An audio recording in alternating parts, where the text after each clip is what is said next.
Please listen everyone. What kind of false news is Republic Bangla anchor Sarnali Sarkar spreading about the population of West Bengal? Devanshu Bhattacharya confronted Sarnali Sarkar with valid proof. দয়া করে সবাই শুনুন, Republic বাংলার সঞ্চালিকা স্বর্ণালী সরকার পশ্চিমবঙ্গের জনসম্পদ সম্পর্কে কী ধরনের মিথ্যা অপপ্রচার করছেন। প্লিজ শুনুন সবাই দয়া করে। উপযুক্ত তথ্য প্রমাণ সহ দেবাংশু ভট্টাচার্য স্বর্ণালী সরকারের মুখের উপর জবাব দিলেন।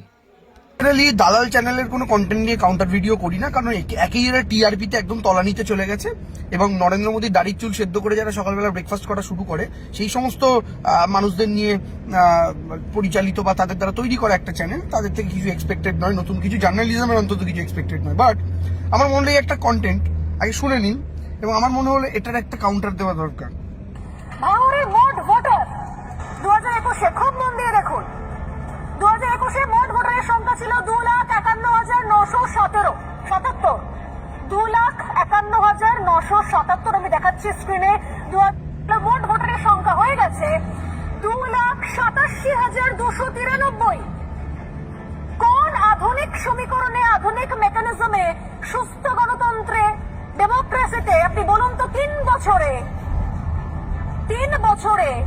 51,000 থেকে 87,000, 30,000-এরও বেশি, 35,000-এর কাছাকাছি ভোটার একটা বিধানসভায় বেড়ে যায় মাত্র 3 বছরে। কি করে সম্ভব? কোন ম্যাজিকে? ম্যাডাম আমি আপনাকে বলছি যে এমপ্লয় আপনাকে করতে হয়, বুঝি কোন ম্যাজিকে বেড়ে যায় জিজ্ঞেস করলেন না? আচ্ছা আমি আপনাকে বলছি, একটু শুনুন তো ম্যাজিক কত বেড়েছে ভাঙড়ে। 2,51,977 থেকে 2,87,993। কত দিনে? 3 বছরে। কেন? 2021-এর ডেটা আপনি দেখালেন, তারপর 2024-এর লোকসভার ডেটা দেখালেন, 3 বছরের গ্যাপ। বিধানসভা ভার্সেস লোকসভা কত পার্সেন্ট ভোটার বেড়েছে ম্যাডাম? 14%। পার্সেন্টেজটা করে নেবেন একটু।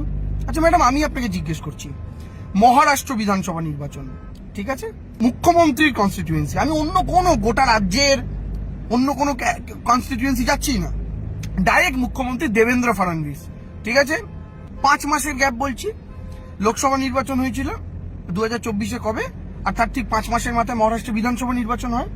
তো সেই যে 5 মাসে ভোটার ইনক্রিজ হয়েছিল 8%। কত? 5 মাসে 8%। এবার ম্যাডাম আপনাদের তো টিমে খুব ভালো ভালো বিদ্বান লোকজন আসে বলে বিশ্বাস করি, যে বিদ্বান লোকজনদেরও গোবর খাইয়ে আপনারা তো আপনাদের চ্যানেলে কাজ করতে হয়, একটু তাদেরকে অঙ্ক করতে বলবেন তো ম্যাডাম, যে 5 মাসে যদি 8% ইনক্রিমেন্ট হয় ভোটারে, তাহলে সেটাকে বাংলার এই ভাঙড়ের মতো যদি আপনি 36 মাসে ফেলেন, যেহেতু 3 বছরের গল্প আপনি শোনালেন, 3 বছর মানে 3 × 36, তাহলে 5 মাসে 8% বাড়লে 36 মাসে কত পার্সেন্ট বাড়বে ম্যাডাম? অঙ্কটা কত হয় জানেন? 57% ইনক্রিমেন্ট। 57% ইনক্রিমেন্ট 36 মাসে হয়। কোন কনস্টিটিউয়েন্সিতে হয়েছে? মহারাষ্ট্রের মুখ্যমন্ত্রীর কনস্টিটিউয়েন্সিতে। এবং সেটা কোন কনস্টিটিউয়েন্সি? হিন্দু অধ্যুষিত কনস্টিটিউয়েন্সি। আপনি ভাঙড়টা কেন ইচ্ছা করে কৃত পিক করেছেন সেটা তো আমরা বুঝি, আমরা তো গরু ছাগল নই, আর আমাদের কপালে তো অমিত শাহ লেখা নেই বা শুভেন্দুও লেখা নেই, ফলে আমরা বুঝি।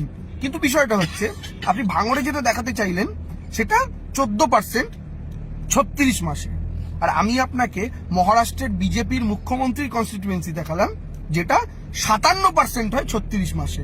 তো কোন জাদু বলে, কোন ম্যাজিকে? এই প্রশ্নটা রিপাবলিক বাংলায় না করে ম্যাডাম এই প্রশ্নটা একটু হিন্দি চ্যানেলটাই করুন না, এই প্রশ্নটা একটু মহারাষ্ট্রের বিজেপির মুখ্যমন্ত্রী থেকে জিজ্ঞেস করুন না, যে 14%-এর রেকর্ড ভেঙে দিয়েছে 57% করে। এবং এটা একটা কনস্টিটিউয়েন্সি বললাম, শুধু মুখ্যমন্ত্রীটা, যেন আপনাদের খুঁজতে সুবিধা হয়, কারণ আপনারা তো খুব একটা জার্নালিজমের জন্য পরিশ্রম করেন না, ওই বিজেপি হোয়াটসঅ্যাপে যেটা পাঠায় মেরে দেন, তো আপনাদের পরিশ্রম করতে হবে, অনেক খুঁজতে হবে, তাই আমি ডাইরেক্ট মুখ্যমন্ত্রীটা দিলাম, মহারাষ্ট্রের মুখ্যমন্ত্রীটা। এবার বাকি অন্যান্য কনস্টিটিউয়েন্সি আরো আছে যেটা 60, 65, 70% কোনো ব্যাপার নয়, বেড়েছে। হিন্দু অধ্যুষিত, কিন্তু 5-7টা করে বাচ্চা করার গল্প নেই, হিন্দু অধ্যুষিত, বাংলাদেশের বর্ডার নয়, হিন্দু অধ্যুষিত, বিরাট বেড়েছে। এই অভিযোগের পরই তো ভোট চুরির অভিযোগটা এসেছিল, যেখানে নরেন্দ্র মোদী আজকে পৃথিবীর যেখানেই যাচ্ছেন, ভারতের যেখানেই যাচ্ছেন, ভোট চোর বলে তাকে ডাকছে, আর মোদীজি মুখটা ঢেকে নিচ্ছেন। তো ভোট চোরের রাজত্বে, ভোট চোরের সম্রাট থাকাকালীন ভারতবর্ষের প্রত্যেকটা রাজ্যে এই করে ভোটে জিতছে বিজেপি, মহারাষ্ট্র থেকে শুরু করে, দিল্লি থেকে শুরু করে হরিয়ানা। আর আপনি সেখানে বাংলার 14% ইনক্রিমেন্ট দেখাচ্ছেন, তাও 3 বছরে। একটু লজ্জা শরম করুন, লজ্জা করুন। জার্নালিজমের নামে যা করছেন, পরবর্তী প্রজন্ম যখন জার্নালিজমের পড়াশোনা করবে সেই মুহূর্তে তো মানে আপনাদের ইতিহাস পড়লে আর জার্নালিজম পড়তে চাইবে না কেউ। একটু লজ্জা করুন প্লিজ।